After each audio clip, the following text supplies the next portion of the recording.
আসসালামু আলাইকুম সুপ্রিয় দর্শক। এই মুহূর্তে পাওয়া সবচেয়ে গুরুত্বপূর্ণ আবহাওয়ার নতুন আপডেট নিয়ে আপনাদের সামনে হাজির হয়েছি। আগামীকাল ১৩ এপ্রিল সোমবার এবং আগামী ২৪ থেকে ৪৮ ঘন্টার মধ্যে বাংলাদেশের আবহাওয়ায় বড় ধরনের পরিবর্তন আসতে চলেছে। নিম্নচাপ, কালবৈশাখী ঝড়, বজ্রসহ বৃষ্টি, তাপপ্রবাহ এবং সম্ভাব্য ঘূর্ণিঝড় নিয়ে আবহাওয়া অধিদপ্তর থেকে ইতিমধ্যেই জারি করা হয়েছে বিশেষ সতর্কবার্তা।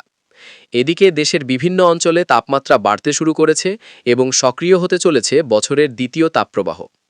দিন ও রাতের তাপমাত্রা ধীরে ধীরে বৃদ্ধি পাচ্ছে। বিশেষ করে রাজশাহী, খুলনা, ঢাকা ও রংপুর বিভাগের বিভিন্ন জেলায় গরমের তীব্রতা বেশি অনুভূত হচ্ছে। তবে এর মধ্যেই আবহাওয়ার মানচিত্রে দেখা যাচ্ছে ভিন্ন চিত্র। আজ রাতের মধ্যে দেশের বেশিরভাগ অঞ্চলে তেমন বৃষ্টিপাতের সম্ভাবনা না থাকলেও সিলেট বিভাগের সিলেট, জৈন্তাপুর, কানাইঘাট, সুনামগঞ্জ, মৌলভীবাজার ও হবিগঞ্জ জেলায় বিক্ষিপ্তভাবে বৃষ্টি অথবা বজ্রসহ বৃষ্টিপাত হতে পারে। অন্যদিকে ঢাকা, রাজশাহী, খুলনা, বরিশাল, চট্টগ্রাম ও রংপুর বিভাগের আকাশ আংশিক মেঘলা থেকে মোটামুটি পরিষ্কার থাকতে পারে এবং বৃষ্টির সম্ভাবনা খুবই কম। এরপর রাত ৩টার দিকে দেখা যাচ্ছে খুলনা, বরিশাল, চট্টগ্রাম এবং সিলেট বিভাগের কিছু কিছু এলাকায় আকাশ মেঘলা থেকে মেঘাচ্ছন্ন হতে পারে, তবে এই সময়ে বৃষ্টির সম্ভাবনা তুলনামূলক কম থাকবে। ১৩ এপ্রিল সোমবার সকালের দিকে সিলেট বিভাগের কয়েকটি জেলায় আবারও বিক্ষিপ্ত বৃষ্টি অথবা বজ্রসহ বৃষ্টিপাত হতে পারে। এর পাশাপাশি খুলনা, বরিশাল, চট্টগ্রাম এবং ভারতের ত্রিপুরা সংলগ্ন এলাকায় আকাশ মেঘলা থাকতে পারে। সকাল ১০টার পর থেকে আবহাওয়ার কিছুটা পরিবর্তন লক্ষ্য করা যাবে। বিশেষ করে সিলেট ও ময়মনসিংহ বিভাগের কিছু এলাকায় বৃষ্টি এবং কালবৈশাখী ঝড়ের সম্ভাবনা তৈরি হতে পারে। দুপুর ১২টা থেকে বিকেল ৪টার মধ্যে ঢাকা, গাজীপুর, কিশোরগঞ্জ, নারায়ণগঞ্জ, মুন্সিগঞ্জ ও আশেপাশের এলাকায় বিক্ষিপ্তভাবে বৃষ্টি অথবা বজ্রসহ বৃষ্টিপাত হতে পারে।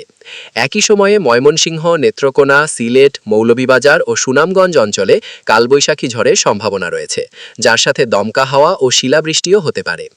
বিকেল ৫টার পর ধীরে ধীরে আবহাওয়া কিছুটা স্বাভাবিক হতে শুরু করলেও রাত ১১টার পর আবারও বজ্রবাহী মেঘ সক্রিয় হতে পারে। ঢাকা, টাঙ্গাইল, সিরাজগঞ্জ, কিশোরগঞ্জ ও আশেপাশের এলাকায় এই সময়ে হঠাৎ করে ঝড় বৃষ্টি শুরু হতে পারে। বিশেষ করে সিলেট অঞ্চলে রাতের দিকে কালবৈশাখী ঝড়ের তীব্রতা বেশি থাকতে পারে। এরপর রাত ২টার দিকে ঢাকা, ময়মনসিংহ ও সিলেট বিভাগের বিভিন্ন জেলায় আবারও ঝড় বৃষ্টি হতে পারে। ১৪ এপ্রিল পহেলা বৈশাখে দেশের আবহাওয়া কিছুটা অস্থির থাকতে পারে। সিলেট বিভাগ এবং ভারতের ত্রিপুরা সংলগ্ন এলাকায় বিক্ষিপ্ত বৃষ্টি, বজ্রসহ কালবৈশাখী ঝড় এবং কোথাও কোথাও শিলাবৃষ্টির সম্ভাবনা রয়েছে। অন্যদিকে দেশের কিছু অঞ্চলে আকাশ আংশিক মেঘলা থাকলেও বড় ধরনের কোনো সমস্যা নাও হতে পারে। ফলে উৎসব উদযাপন আংশিকভাবে স্বাভাবিক থাকতে পারে। ১৫ এপ্রিল থেকে ১৭ এপ্রিল পর্যন্ত দেশের বিভিন্ন অঞ্চলে আকাশ আংশিক মেঘলা থেকে মেঘাচ্ছন্ন থাকতে পারে এবং কয়েক দফা বৃষ্টি হতে পারে। ১৮ ও ১৯ এপ্রিলের দিকে তাপমাত্রা আবারও কিছুটা বৃদ্ধি পেতে পারে, তবে একই সঙ্গে উত্তরাঞ্চলের কিছু জেলায় বজ্রসহ বৃষ্টির সম্ভাবনা থাকবে। ২০ ও ২১ এপ্রিলের দিকে সিলেট, রংপুর ও ময়মনসিংহ বিভাগের বিভিন্ন জেলায় ভারী বৃষ্টি এবং কালবৈশাখী ঝড়ের প্রবণতা বাড়তে পারে।